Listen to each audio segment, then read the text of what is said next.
Christian County Library presents Important Discussions, a new series addressing tough, timely topics affecting our communities. Today, we'll discuss voting methods and disinformation with Christian County Clerk Kay Brown. Kay, thank you for partnering with us. Thank you for inviting me. I appreciate the opportunity. Thank you. So we are, of course, in an election year, and it's going to look a lot different this year because of the COVID-19 pandemic. There's a lot of information out there concerning ways to vote and different restrictions that there might be this year. So let's clarify for those watching. Sure, be happy to. All right. So the first question we had, what is the difference between an absentee ballot and a mail-in ballot? We keep hearing these terms. Right. That became a law in May. The legislature voted to add an additional absentee ballot request, which is called a mail-in ballot. The mail-in ballot does not require any reason to vote. But the mail-in ballot has to be notarized, and it has to be mailed in. It cannot be hand-delivered to the office. Oh. It has to come through the mail. That's the only way it can come. We can receive the application for a mail-in ballot or an absentee ballot at the office. It can be mailed in, it can be emailed in, it can be hand-delivered. The difference between an absentee ballot and a mail-in ballot, an absentee ballot can be hand-delivered to the office. It can be mailed, whereas a mail-in ballot can only be mailed in. And there's no requirement, so it has to be notarized. Now, with an absentee ballot,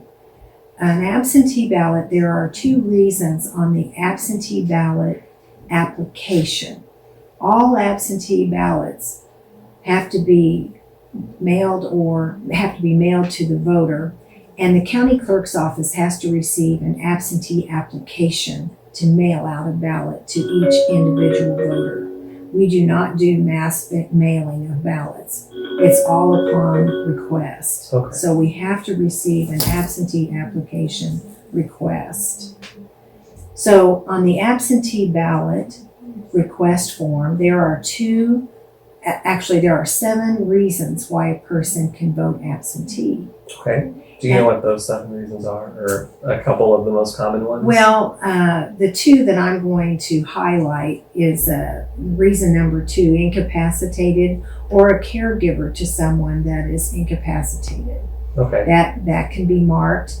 And the last reason, which is the newest reason that was voted on in May of this year by the legislature, is the COVID-19 reason.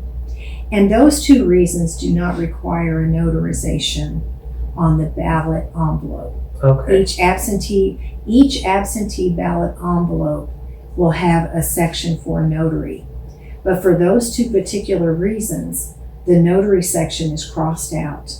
But the voter must sign on the back of the envelope. If they don't sign on the back of the envelope, their ballot won't count. Okay, so that's very So important. it's extremely important. One thing about it, when you do have your ballot envelope notarized, you know that you're going to have a signature on there, and it'll definitely count. So the drawback of not having a notary is that a person may forget to sign the back of the envelope. Yeah, and if that they're is one crucial. of the exempt Yes. parties. Yes. So remember to sign your absentee ballot envelope if you're an exempt Yes. person. Yes, because if it's being notarized, for sure it'll be signed in Of front course. of the notary. So, but those 2 reasons are the main differences between the absentee ballot application and the mail-in ballot application. But they're both equally valuable, and they both serve their purpose. Okay.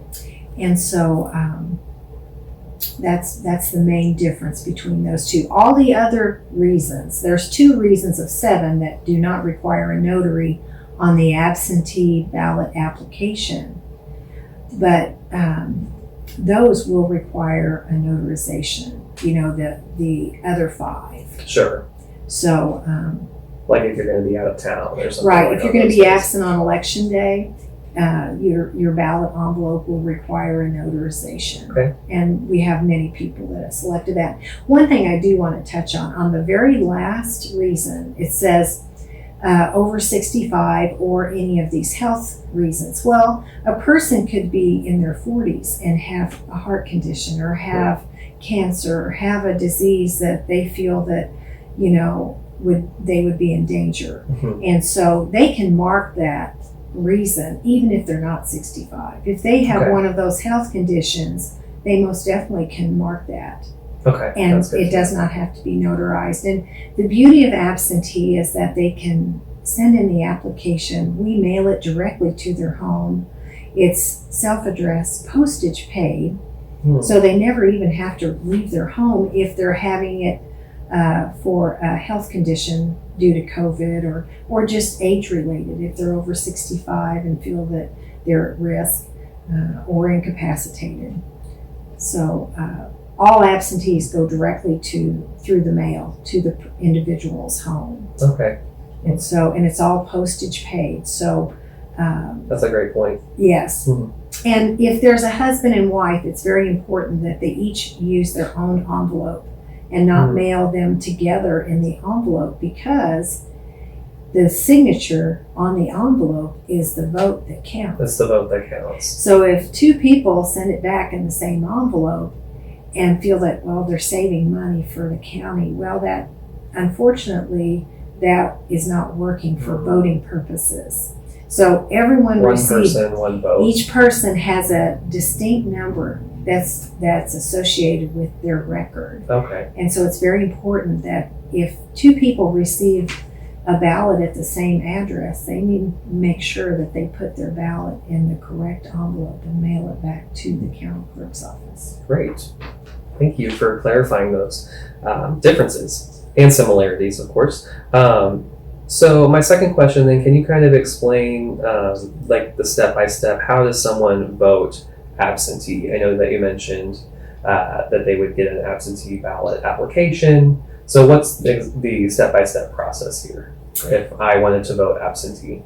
Well, there's several options. Okay. You can vote in the county clerk's office starting tomorrow.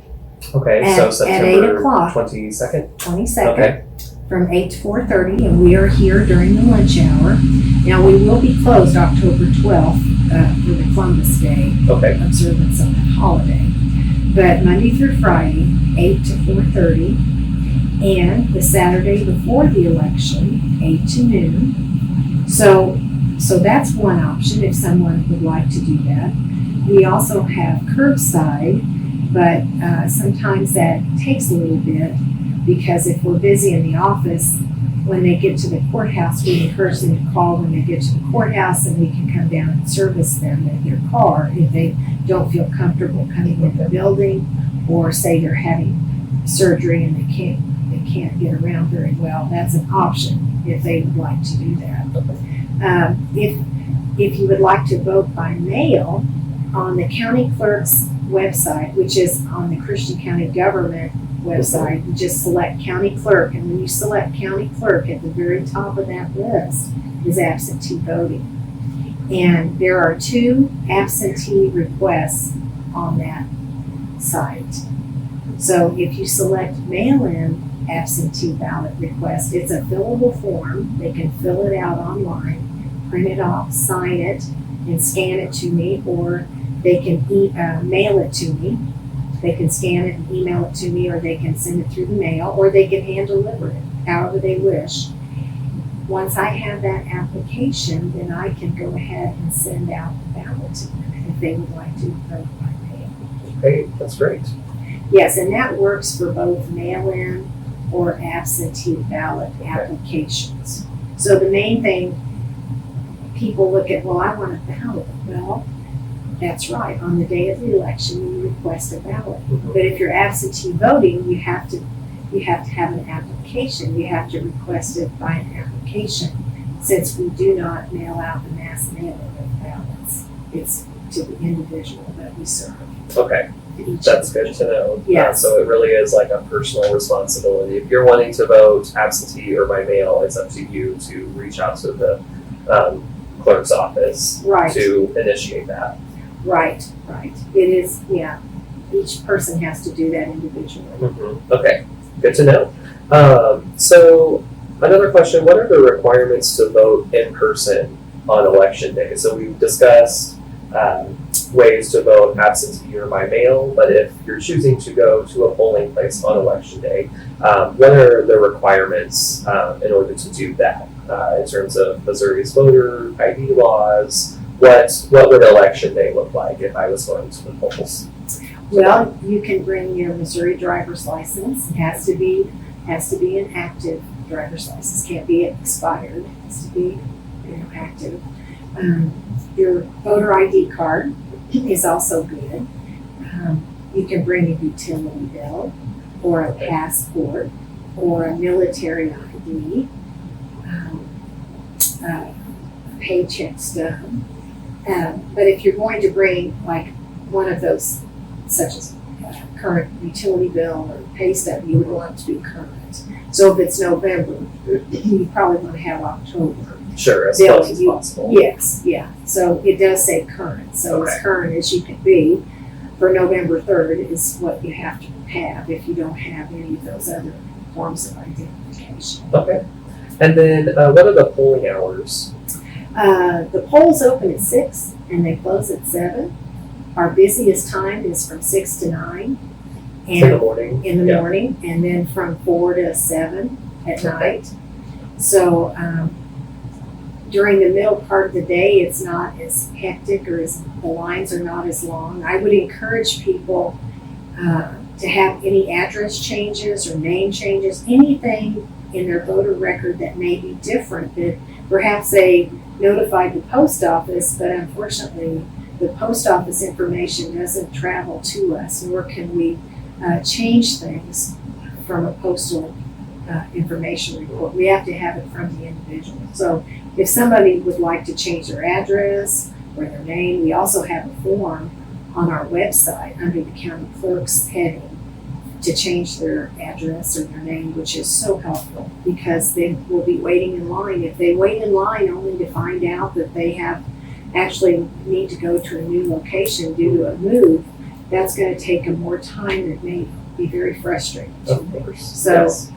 I encourage everyone just to go ahead and make any changes necessary prior to election day and prior to the week before, because we're uploading all of the data. So if it's late, Sure. So it sounds like be prepared. Take that Yes. initiative, be yes, prepared be responsible. to vote that day. Yes. Mhm. So are polling places going to look differently this year due to the pandemic?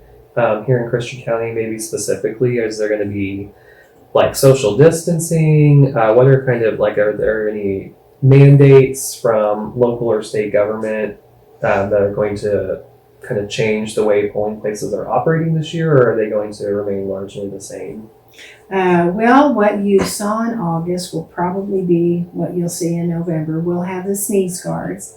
The election judges will have the opportunity of having a mask if they would like. It is not an ordinance in Christian County, hence it will not be a requirement for the election judges to wear a mask. Okay. It will not be a requirement for the voters to wear a mask. So I would encourage anyone that will be voting that day at the polls, if they don't feel comfortable at the polls, then they need to wear a mask and they need to bring their own stylus. And if they want to bring their own ink pen, that'd be fine. Don't bring a gel pen, bring a Bic pen. Okay. Mm-hmm. And so we'll have hand sanitizing folks there and people cleaning off the tables and all of that. And the judges will have hand sanitizer at their tables.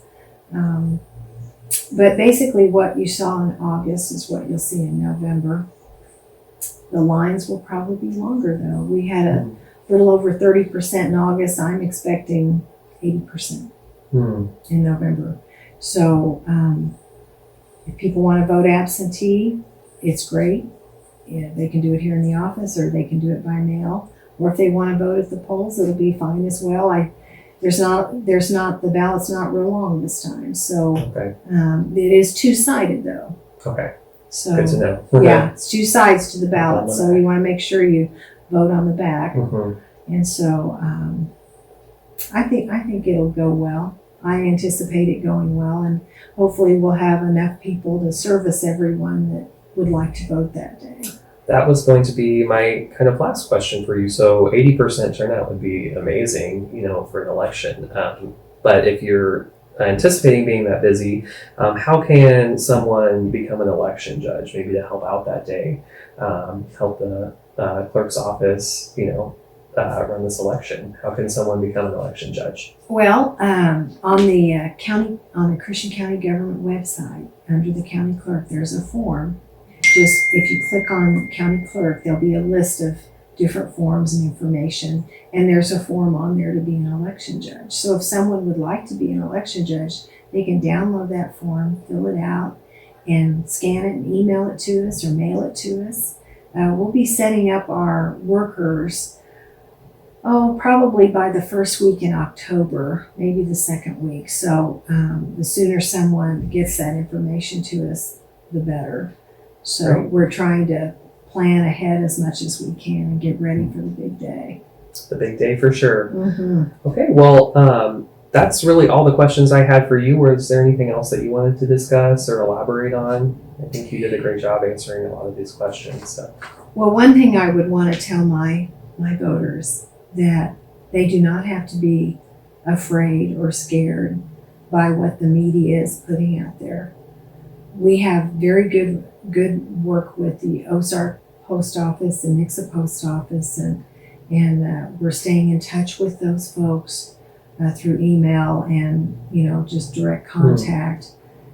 So if they do choose to vote by mail, they don't have to be afraid that their ballot won't get here. That's great. And every absentee ballot that comes to us from the very beginning, when the application is received, a number is given to that application, and it's tracked all the way through from the beginning to the end. So we account for every one of those numbers for each individual. It doesn't tell us how they vote, but it just tracks to make sure that the application from the beginning to the end is covered and that person's vote counts. The vote is counted. So every absentee ballot is counted. Great. Every absentee ballot is counted. And every ballot at the poll is counted through our OVO process, our machines. So, Okay. So I guess my big thing to tell the voters is be patient. Mm-hmm. We're all doing our very best, and just be considerate of others and prepare. be That's prepared. what I've gotten from Be prepared. our discussion. Yes, be prepared. So if they have questions, they can call us. We are really busy right now, so if they don't get a call right away, or maybe they get a busy line, just understand we will get back to them. Of course. And we're trying to serve everyone as best we can with the number of people that we have in the office to serve them. That's totally understandable. Thank you for clarifying the process for absentee and mail-in voting, for telling us how kind of election day will be going and how you can give back by becoming an election judge as well. Yes, it'll be a busy day and an exciting day. For sure. Well, Kay, thank you so much. We really appreciate you sitting down with us today. We'll have this information on the video as well, and links to Christian County Library website and voting resources, as well as the County Clerk's Office. One other thing, the last day to register to vote is October 7th. If a person wants to vote in the November election, we have to have it by October 7th. October 7th. And absentee voting starts tomorrow, and it will continue until Monday, November 2nd, till 5 o'clock in the office. Okay. The last day we can mail a ballot from a person that has sent us an application is October 21st, I believe. It's the second Wednesday before the election. That's the last day we can mail out a ballot. Okay. We can receive the applications, but if we don't receive them by that day, we won't be able to mail it out. Okay. So it's really important, if they're wanting to do mail, send their ballot by mail. They'll have to get the application to us by that date. Okay, great. We'll have those dates on the video as well. Kay, thanks again. Oh, my pleasure. Yeah, we really appreciate it. My pleasure. I want everyone to vote. Yes, go vote. Thank you. Thank you.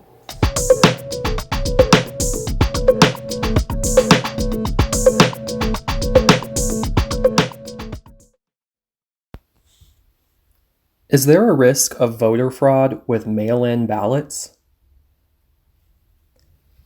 Colorado, Hawaii, Oregon, Utah, and Washington conduct all-mail elections, in which voting is conducted primarily, although not necessarily exclusively, by mail.